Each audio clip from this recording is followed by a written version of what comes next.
So as mentioned, I'm from the Ontario Geological Survey, and I'm here to talk to you about what we do, what my role is at the Ontario Geological Survey, and then a really exciting last piece, I'll talk about some of the activities that we did last summer. So before we started talking about anything, regardless of what we do, we like to give a little introduction to who we are. So my name is Darla Bennett, and I work as an Indigenous Geoscience Liaison with my colleague, Matthew Levesque. He can't be here with us today, but I will give you a little bit of an introduction into myself and him. I grew up on a car racetrack near Sauble Beach, Ontario. Spent a lot of time outside. Love being outside. I have 2 huskies that I spend a lot of time outside with. I'm a geologist and a chemist, and I love playing sports. As you can see, my first broken baseball bat in my hand there. So I love baseball, I love soccer, and I coach both in my community, which I'm very passionate about. So I want to give you a little bit of an introduction into who the OGS is, and I know you've heard a little bit about us already. Ed Van Hess talked a little bit about the OGS. Zainab Azadbak also talked about the OGS and what we do, but I'll give you a little bit more of a background about us. So myself and Matt work for the director's office, and the director's office oversees 3 different branches of the OGS. One is the Geoservices section. So you heard in previous presentations about the analytical results from some of the work that they've done in the region. So in some cases, those results come from our Geoservices section lab group. That section also deals with publications. So all of that outward-facing documents that you see, recommendations for exploration, report of activities, that is all handled by the Geoservices section. Next is the resident geologist program, of which Zainab and Ed Van Hess used to work for. So they are outward-facing geologists. They're the experts in geology of a particular area. So if you have any questions, as Ed had talked about, receiving that boulder, people asking what that is, if you have any questions about geology, about the rocks, they are the people to reach out to. There are 8 different offices across the province. 1 in Timmins, but there are many more. So definitely reach out to us if you have any questions about geology. The last, but not least, is the ERGM section, or Earth Resources and Geosciences Mapping section. And these are the people I'm going to focus on the most. They do mapping all across Ontario. So what we do is create cutting-edge geology. We're non-regulatory. That information is freely available to all members of the public. So ERGMS does the on-the-ground mapping to create that information that is disseminated to the public. We love rocks, we love talking about rocks, but we don't just deal with rocks alone. We deal with all different aspects of the ground beneath your feet. That could be water resources, that could be hazard mitigation, that could be how to best build in certain areas, or land use planning. So there's many different aspects to the work that we do.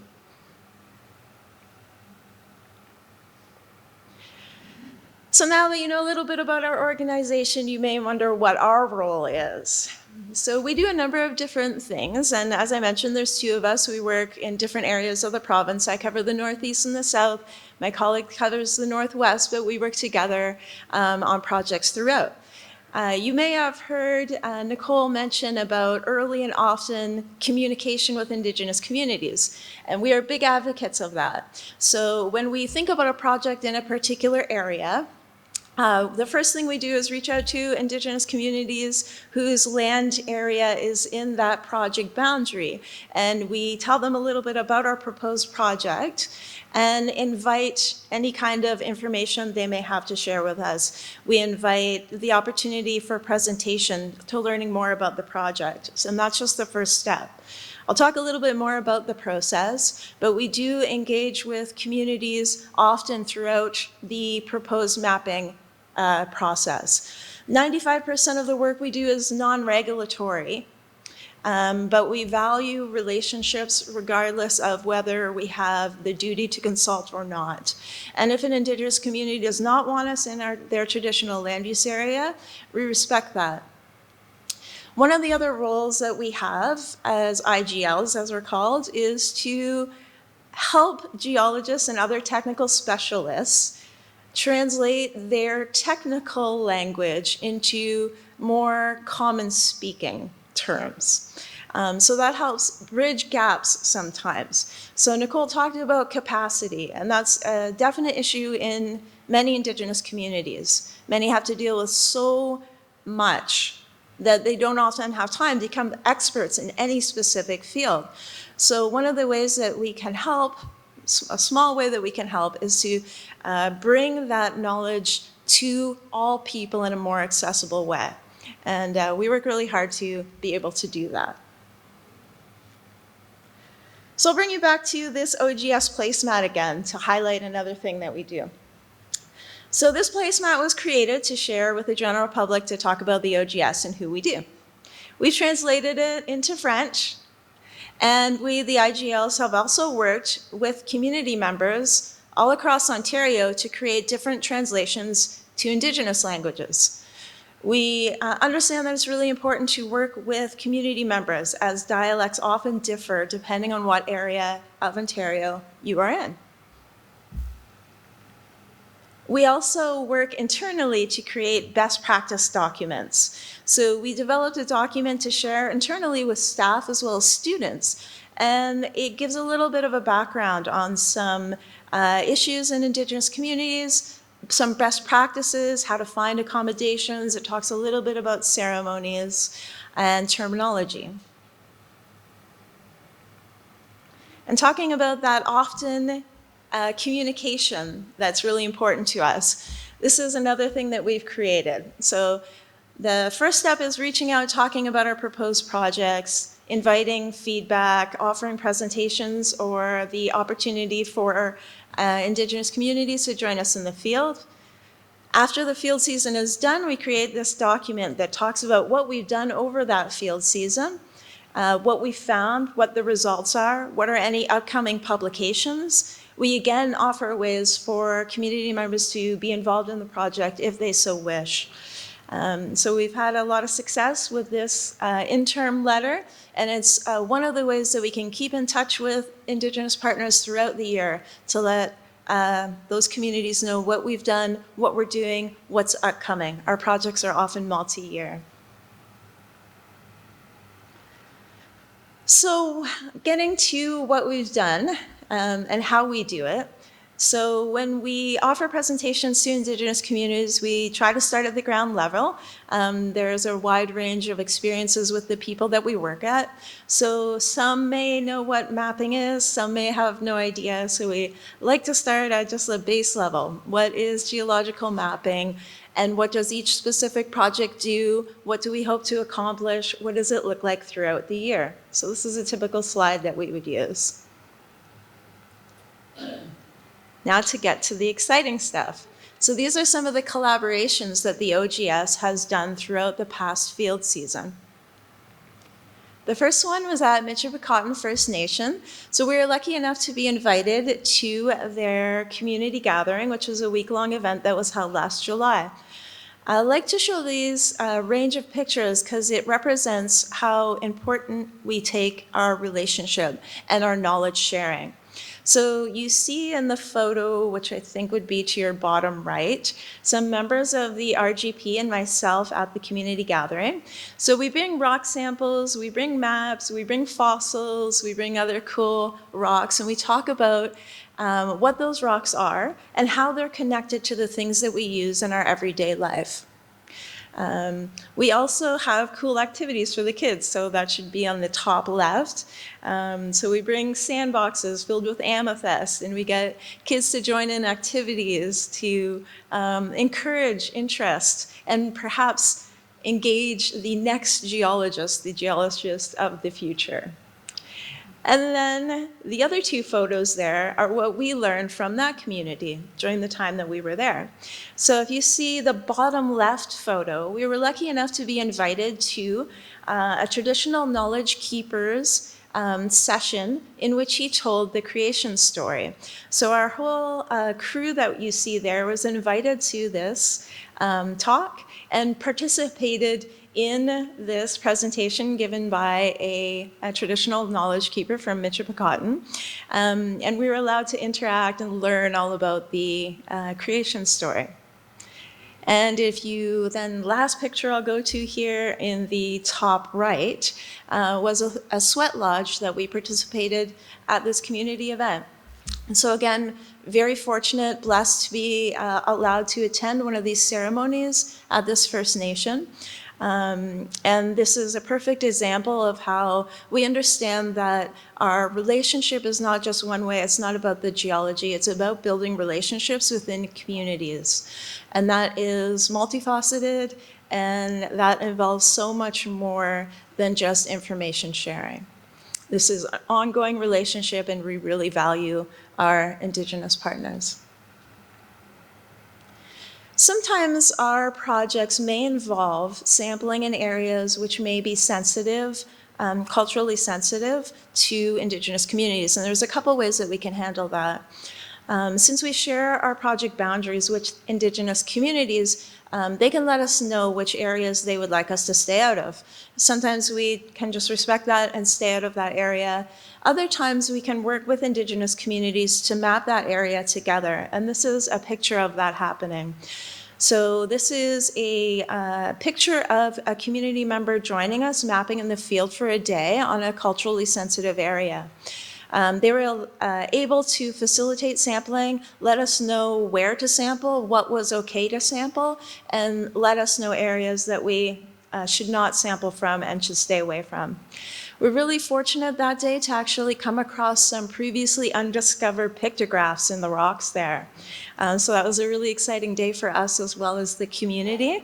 And again, really successful way that we build relationships and collaborate on these projects.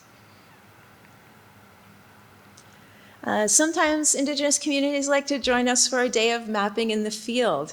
And so this is an example of a community member joining us for a day of mapping. This day went extremely well, and the staff that joined us was actually a biologist. Her experience was really based on the plants in the area. Our geologist, when he was talking about the rocks and the minerals in the rocks and what rocks were in that particular area, that staff member whose specialist was in biology was able to start making connections between the geology in the area and how it fed and led to the biology in the area. And she was really excited about being able to learn that and see those connections. This day went so well that she actually organized a youth group to come back for a day of mapping on the field, in the field this year. So she herself is going to come out, and then we're going to have another day where a youth group comes out and does a day of mapping. One of our other really successful collaborations was at Mississauga First Nation. This was a 4-year-long project. It spanned over COVID, so it was a couple years before COVID, hiatus, a couple years after COVID. But in this particular project, we and our geologists worked closely with the community on a mapping project. We had a member from the community join us in the field weekly. They were able to learn about the geology in the area and about being in the field and what a geologist looks like, and we were able to learn from them traditional knowledge about that particular area, which helped us enormously carry out this project successfully. We were very involved with the community. We had opening and closing ceremonies given by traditional knowledge keepers every year. We held barbecues in the community. We participated in their powwows. We participated in eagle ceremonies, which happen over many days.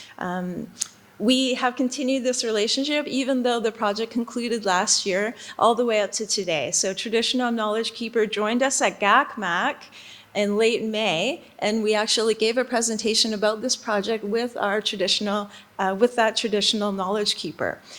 So we really, really value these relationships, and we're so grateful at being able to have this knowledge sharing in our mapping projects. The last event we had last year was we were invited to the community event at Missinaba Cree First Nation. This was held over a week, but we were there for 2 days. The first day we talked about geology. We brought that same minerals in our life kit, talked about those connections between the rocks and mining in our everyday life. The second day was focused on critical minerals. And so you heard a lot about critical minerals today. Lots of community members are interested in critical minerals and what that means for themselves and for the future. So we had a whole day where people could stop by and ask us questions.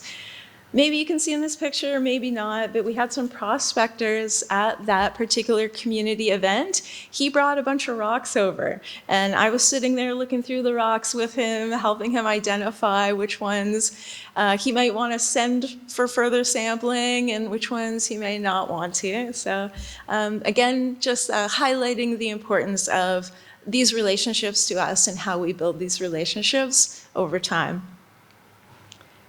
We worked closely with members of this community to facilitate a number of different groups, a number of different events for the entire community. We did water testing events where we worked with Water Rangers, a nonprofit company, to supply water testing kits to a community member who had done water testing in the community throughout the season. So we worked with them to hold a session on water testing. We held a session on the beach for the kids where we buried rocks and had them dig them up. And we also did a rock tour where community members joined us for a hike, and we talked about the geology in the area and what that meant for them. So those are some of our amazing community events that we had over the last year. That's who we are. That's what myself and my colleague Matt do. So thank you very much, Miigwech, for listening, and I hope you have a wonderful rest of your conference.